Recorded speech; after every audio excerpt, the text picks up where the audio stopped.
All right, so the Kansas City Chiefs finally get their wide receiver. We kept wondering, what are you doing? Are you ever going to get your wide receiver? What is happening here? It felt like maybe it wouldn't happen. No, they do get their receiver. They get a guy who's largely considered a slot, but I think he can do more than that.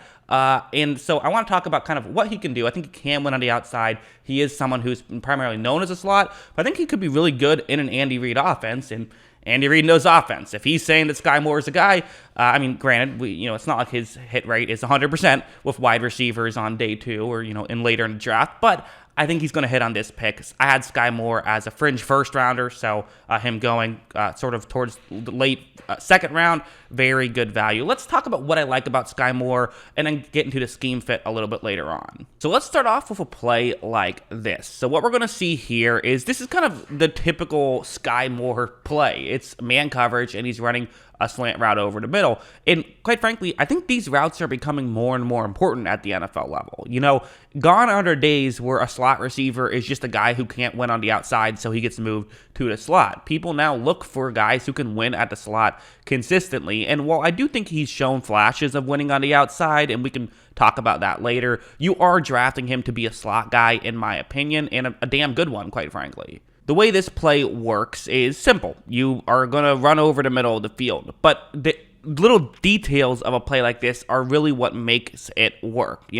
I remember watching Julian Edelman, and the way that he would consistently win was largely through, quite frankly, what Skyy Moore would do. How Skyy Moore would win it's similar. Obviously, I'm not saying he will be Edelman, but there are some similarities in the play style for sure, specifically the stem portion of the route. So on a route like this, a slant route is deadly. So the Pitt defensive player who's covering Moore knows this, and he wants to make sure that he does not allow Moore to get open over the middle. But watch how Skyy Moore just runs straight. You cannot read anything on this at this point. You have no clue what he's doing. He could be running any number of routes. There's just no way to know because he ran that stem portion of the route so well. And I think lesser receivers would have just already been cutting over the middle. The defensive back now knows where to go, and he can try to cover him. That's not what's happening here because Skyy Moore is doing the little things to just make stuff easier on him. So then when he does cut, he cuts very well on top of it and gets open enough to make the catch. He definitely is someone who I think will be effective at that kind of thing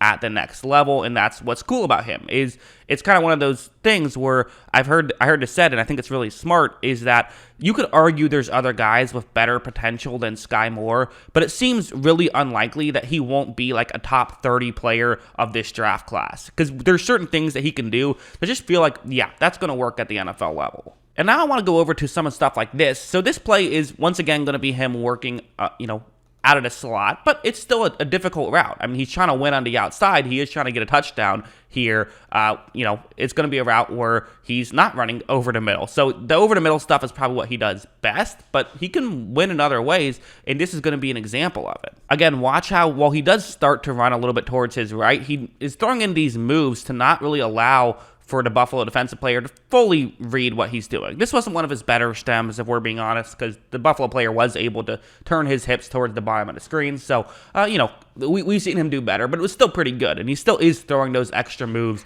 in there. And the real reason I wanted to show this play is just you're going to see the explosiveness here. Watch him be able to be explosive enough to get past that Buffalo player, and then the Buffalo player had to turn his back towards the football, which allowed Skyy Moore to be the only one reading the play, which allowed Skyy Moore to make the catch. So that's, again, set up really through explosiveness. Something like this is a great example. This is kind of a hilarious example when you're watching the broadcast footage because you see how he's running a go route on the outside against that defensive player. And so you see at the beginning, okay, it's like, okay, this starts to look pretty good for Skyy Moore, but then once it gets back to them, I mean, he just blew completely by him. This is just pure explosion. And so if you can get this kind of separation on the outside, like, listen, that can work, and that can work on the outside. And he doesn't have to just be a slot receiver. He was used oftentimes as a slot receiver in Western Michigan, and I think that that's probably how an NFL team would use him. That, in my opinion, if I'm drafting him to be a slot receiver, but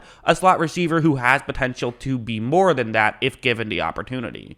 as you see, it was a good throw, and Skyy Moore was able to get into the end zone for a touchdown. So, again, really good stuff by Moore. That's what you want to see receivers do. You want to see receivers be able to pull off things like that and be able to win on the outside some way. The way that he wins on the outside is with explosion. Like, look, this is another one where it's basically the same thing. And I should mention, like, listen, a Kent State defensive back is not quite on the same level as an NFL player, right? This isn't exactly Jalen Ramsey or Marlon Humphrey he's going up against. But you know what? One thing I always say is that if you're going to be successful at the NFL level, you have to at least be good at the college level at this kind of stuff. Like, it's very rare for someone to suck at the college level at something like this and then turn out and be good at the NFL level. So you're passing the first test of being good at the college level. Again, watch what he's going to do here. You see he has just this explosiveness to get past that defensive back, and it's a good throw as well, and he gets into the end zone for a touchdown. So that's what he really is. Those are kind of the main traits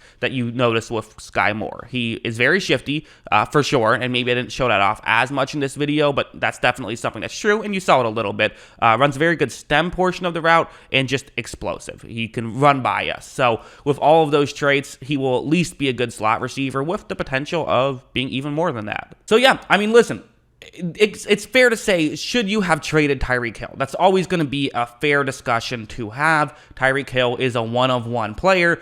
I think it's very reasonable to say just ride that until the brakes fall off. That's a reasonable take. But if you are going to trade Tyreek Hill, this is what you do. You get a ton of value back, which they did, got a lot of draft picks, and the way they built the receiving core is they didn't try to find a new Tyreek Hill. You're not going to do that. What they instead did was say, hey, we still got Travis Kelce, right? He's pretty good. Let's get Marquez Valdes-Scantling. Let's get Juju Smith-Schuster. Let's get Skyy Moore. Let's get 3 players who can play as opposed to trying to get one elite guy. And quite frankly, that might actually help the Chiefs. One of the real issues last year, and especially in the Super Bowl against Tampa Bay, was when teams played this cover 2 zone and quarters coverage, 2 safeties deep, saying, hey, you're not going to throw over the top. You're going to have to work underneath. They weren't really able to be that great at it. And Skyy Moore is someone who can win underneath and take some of that pressure off of Kelce. You can't just bracket Kelce on every play underneath because now Skyy Moore is next to him, and you still might want to double Kelce every play, but at least now Skyy Moore is someone who can take advantage of that double team where they didn't really have a slot threat. So now that I think about it that way, that's probably the best way he's going to be used. And again, like I said, he can still run these deep routes. He still is fast. It's not like he has to be a pure slot guy, but the slot will certainly, he'll thrive in that role, I think. So I like this pick from Kansas City's perspective. What do you guys think? Let me know in the comments below. Always love hearing from you. And of course, as always, thanks for watching.